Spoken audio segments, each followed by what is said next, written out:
when do people start spending? Are they spending right away in your game, or does it take a little while for them to convert? And how does that impact your ROAS targets? Another question from the audience here, which I think we might have covered a little bit of already, but let's see here.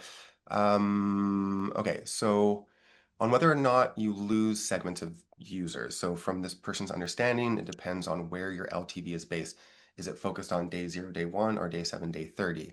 And depending on which time frame your revenue comes from, is it best to have conservative ROAS for shorter timelines and less aggressive ones for longer periods? So that question makes sense to you guys?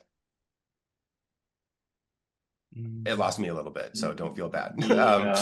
I think the idea here is okay. So like Raivis, for example, in Backpack Brawl, you know, you'd mentioned earlier in what will become the behind the scenes footage that we launched that tutorial completes around like 50-ish%, which it's been a while since I've been making games, but I always remember shooting for tutorial complete around like 80 plus.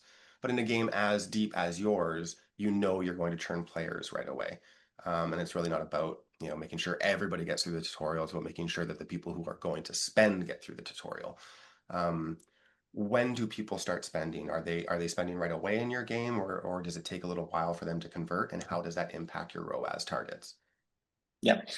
So in that sense, our game is actually similar to most games in the market that I've seen in my experience, which is there's a large percentage of spend on day 0, day 1, so just at the very beginning.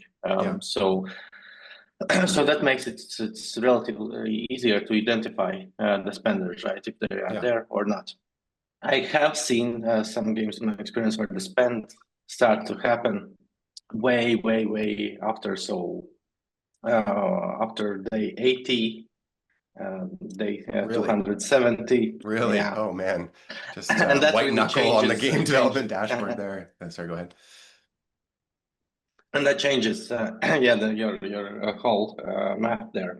But then you look at some other predictions at the beginning. So something that we already touched upon. So predicting LTV based on engagement, based on say sessions in say day 0, or the progression in day 3, or ideally even some social interactions, right?